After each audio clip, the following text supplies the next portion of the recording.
वचन नहीं तूने माना, मैत्री का मूल्य न पहचाना, तो ले मैं भी अब जाता हूं, अंतिम संकल्प सुनाता हूं, याचना नहीं अब रण होगा, जीवन जया कि मरण होगा, रण ऐसा होगा फिर कभी नहीं जैसा होगा। कवी दिनकर यांच्या कवितेच्या या ओळी म्हणजे भारतीयांची पाकिस्तान बद्दलची ही भावना आहे। सीमेवरचा दोन्ही बाजूंचा प्रचंड तणाव, ऑपरेशनची जोरदार तयारी, आकाशात गरजणाऱ्या लढाऊ विमानांची गर्जना, समुद्रातून आकाशाच्या दिशेने झेपावणारे क्षेपणास्त्र आणि दहशतवाद्यांना आसरा देणाऱ्या पाकिस्तानला स्पष्ट असा मेसेज देत आहेत। पाकिस्तानचं काउंटडाऊन आता सुरू झालंय। पहलगाम मधल्या दहशतवादी हल्ल्याशी आपला काही संबंध नाही असा साळसूदपणाचा आवडणाऱ्या पाकिस्तानचा बुरखा आता फाटलाय। एनआयएच्या हाती पाकिस्तानच्या सहभागाचे पुरावे लागले। पहलगाम दहशतवादी हल्ल्याच्या मागे पाकिस्तानी लष्कर आणि आयएसआयचा कट आहे हे आता उघड झालंय।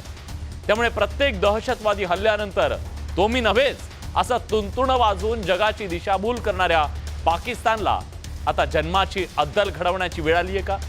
दहशतवादाविरोधातली ही निर्णायक लढाई असेल का?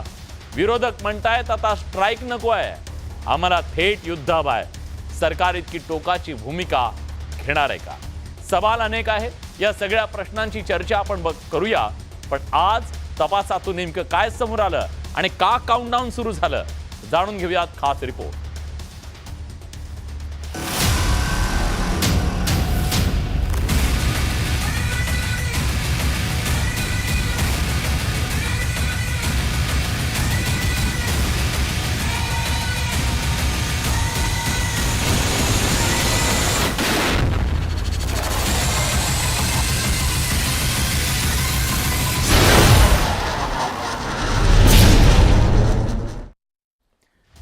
हा रिपोर्ट आपल्याला बघायचा आहे, पण त्याआधी बघूया या सगळ्या विषयाच्या संदर्भात काही मूलभूत सवाल निर्माण झालेत, ज्याची आज आपल्याला मान्यवर पाहुण्यांच्या सोबत चर्चा करायची आहे। हे सवाल कुठले आहेत? हे सवाल तुमच्या माझ्या सगळ्यांच्या मनातले आहेत, प्रत्येक भारतीयाच्या मनातले हे सवाल आहेत। बघूया पाकिस्तानचं काउंटडाऊन खऱ्या अर्थाने आता सुरू झालंय का? कारण आपल्या हाती पुरावेच आलेले आहेत की पाकिस्तानचं डोकं आहे, त्याचंच कटकारस्थान आहे आणि त्यांनीच हे सगळं घडवलं। एनआयच्या रिपोर्टमधून ही बाब समोर आली। दहशतवादाविरोधात निर्णायक लढाईची ही वेळ आली आहे का? किती वेळेस त्यांनी आपल्याला जखमी करायचं, आपले जीव घ्यायचे आणि आपण एक प्रतिक्रिया द्यायची। आता प्रतिक्रिया नाही, मुळावर घाव घालण्याची ही वेळ आली आहे का? निर्णायक लढाईची ही वेळ आहे का? सवाल विचारूया। सर्जिकल स्ट्राईक नको, आता युद्ध हवंय। आज विरोधक म्हणतायत, सरकारला सांगतायत आम्हाला आता सर्जिकल स्ट्राईक नको आहे, आम्हाला युद्ध हवंय। ही भूमिका योग्य आहे का? आपल्याला ते परवडणार आहे का? सरकार करणार आहे का? प्रश्न अनेक आहेत। पाकिस्तानचा खोटारडेपणा उघडा पडला का पुन्हा एकदा? बुरखा फाटलाय का त्यांचा? कारण प्रत्येक वेळी तो मी नव्हेच असं सांगणारा पाकिस्तान आता काय बोलणार आहे आपल्याला जाणून घ्यायचं आहे। आज या चर्चेत सवाल उपस्थित करतोय की निष्पापांचे बळी घेणाऱ्या पाकिस्तानला मग नेमकी शिक्षा काय असू शकते आणि ही शिक्षा आपण काय द्यायला हवी जेणेकरून यापुढे निष्पाप माणसांचे जीव जाणार नाहीयेत। पण आज काय समोर आलं तपासातून हे बघणं महत्त्वाचं आहे, त्याची चर्चा। पण आधी बघूया खास रिपोर्ट।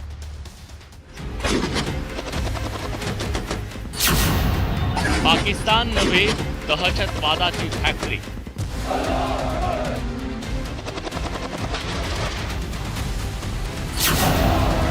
दहशतवादाचा नापाक जन्म।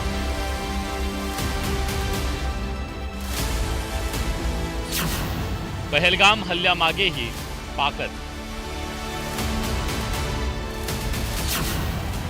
आयएसआय, दहशतवादी आणि लष्कराचा कट।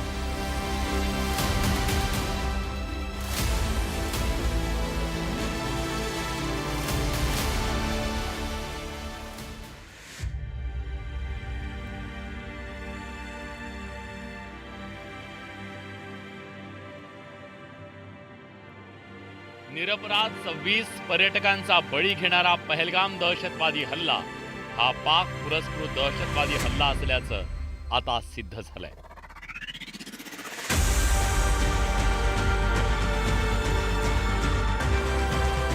या हल्ल्याचा तपास करणाऱ्या एनआयएनं सादर केलेल्या प्राथमिक अहवालात पाकिस्तानी दहशतवादी संघटना ISI आणि पाक लष्कराचं हे कटकारस्थान असल्याचे पुरावे मिळाले।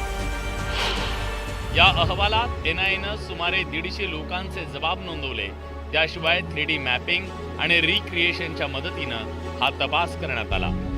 NIAच्या या अहवालात POKचा उल्लेख असून दहशतवादी POKत असलेल्या कमांडरच्या संपर्कात असल्याची माहिती समोर आली आहे। पहलगाम हल्ल्यात सर्वात मोठी भूमिका दहशतवाद्यांना रसद पुरवणाऱ्या ओव्हरग्राऊंड वर्करची असल्याचा उल्लेख या अहवालात आहे। जम्मू काश्मीरमध्ये जितके ओव्हरग्राऊंड वर्कर सापडले यांची यादी बनवण्यात आली आहे। त्यांच्या विरोधात कायदेशीर कारवाईची तयारी सुरू करण्यात आल्याचं NIAनं आपल्या अहवालात म्हटलंय। आपल्याला प्रूफ मिळालाय आता, तर त्यामुळे आपल्याला आता जगभर हे च्या सगळ्या देशांमध्ये हे स्पष्ट करता येईल की आपण जे म्हणत होतो की पाकिस्तान नेहमीच आतंकवादी कारवायांमध्ये जम्मू आणि काश्मीरमध्ये इन्व्हॉल्ड असतात ते खरं झालं आहे। त्यामुळे या प्रूफ बरोबर आता हे सिद्ध करणं सोपं होईल। भारतावर कुरघोडी करण्यासाठी पाकिस्ताननं आपल्या देशात दहशतवाद पोचला, वाढवला आणि आज पाकिस्तान दहशतवाद्यांची फॅक्टरी बनलाय। अतिशय क्रूर आणि हिंसक असे दहशतवादी पाकिस्ताननं पोचले। लष्कर-ए-तोयबाचा हाफिज सईद, जैश मोहम्मदचा मौलाना मसूद अझहर आणि हिजबुल मुजाहिद्दीनचा सय्यद सलाउद्दीन हेच दहशतवाद्यांचे भेसूर चेहरे आहेत। पाकिस्तानात बसून हे दहशतवादी भारतात दहशतवाद पसरवण्याचा प्रयत्न करतात। गेल्या अनेक वर्षापासून त्यांच्या दहशतवादी कारवाया सुरू आहेत। पाकिस्ताननं अनेक जिहादी गट पोचले ज्यांचा उद्देश इथलं सरकार उलथवून टाकणं, भारतातला जम्मू काश्मीर ताब्यात घेणं आणि तालिबानला पाठिंबा देणं हे आहे। त्यातून हिजबुल मुजाहिद्दीन ही संघटना तयार झाली। 1997 पासून मुजाहिद्दीन ही लष्कर-ए-तोयबा सोबत काम करते। लष्कर-ए-तोयबा पाकिस्तान आणि काश्मीर खोऱ्यात सक्रिय असून सर्वात मोठा दहशतवादी गट आहे। लष्कर-ए-तोयबाचं पाकिस्तानात मोठं नेटवर्क असून त्याची 2000 कार्यालय आहेत। त्याचबरोबर मसूद अझहरच्या जैश-ए-मोहम्मदचा काश्मीरवर डोळा आहे। 13 डिसेंबर 2001 रोजी भारतीय संसदेवर झालेल्या हल्ल्यात JEM LT सोबत सहभागी असल्याचं आढळून आलं। दहशतवादाला आश्रय देणं, दहशतवादी तयार करण्यात पाकिस्तान कुख्यात आहे। अमेरिकेसारख्या महासत्तेवर हल्ला करणाऱ्या ओसामा बिन लादेनलाही पाकिस्तानच्या ओबाटाबादमध्ये आश्रय देण्यात आला होता। अमेरिकेनं लादेनला यमसदनी धाडत पाकिस्तानचा दहशतवादी चेहरा जगासमोर उघड केला होता। जगात कुठेही दहशतवादी हल्ला झाला तर त्याचं मूळ हे पाकिस्तान आणि अफगाणिस्तानमध्ये असतं। म्हणजे पाकिस्तानमध्ये जे दहशतवादी गट आहेत हे 3 प्रकारचे आहेत आणि तिसरे जे गट आहेत ते भारताच्या विरुद्ध लढत आहेत। म्हणजे लष्कर-ए-तोयबा आहे, जैश-ए-मोहम्मद आहे आणि हिजबुल मुजाहिद आहे। तर याच्यामुळे पाकिस्तान हे आंतरराष्ट्रीय दहशतवादाचं मूळ केंद्र आहे। खरं तर पाकिस्तानचा दहशतवादी चेहरा आज उघड झालेला नाहीये। याआधी सुद्धा जेव्हा भारतावर दहशतवादी हल्ले झाले तेव्हा त्यामागे पाकिस्तानचा हात असल्याचं समोर आलं। 1993 मध्ये मुंबई बॉम्बस्फोटामध्ये 257 जणांचा जीव गेला तर 700हून अधिक जण गंभीर जखमी झाले। त्यावेळी अंडरवर्ल्ड डॉन दाऊदच्या मदतीनं पाकिस्ताननं हा भीषण हल्ला घडवून आणला। आजही दाऊद पाकिस्तानच्या आश्रयाला आहे। 2002 मध्ये गुजरातच्या अक्षरधाम मंदिरात 2 दहशतवाद्यांनी अंधाधुंद गोळीबार करत ग्रेनेड फेकत 31 निष्पापांचा जीव घेतला। सुरक्षा दलानं या दहशतवाद्यांना तिथंच कंठस्नान घातलं। या हल्ल्यात लष्कर-ए-तोयबाचा हात होता। 2006 मध्ये मुंबईत झालेल्या लोकल बॉम्बस्फोटात 187 जणांचा जीव गेला तर 817 जण गंभीर जखमी झाले। यामागेही लष्कर-ए-तोयबा आणि ISIचा हात होता। 2008 मध्ये मुंबईवर झालेल्या दहशतवादी हल्ला भारताच्या इतिहासातला सर्वात मोठा दहशतवादी हल्ला होता। यात 175 जणांना आपला जीव गमवावा लागला। या हल्ल्यामागे लष्कर-ए-तोयबाचा हाफिज सईद होता।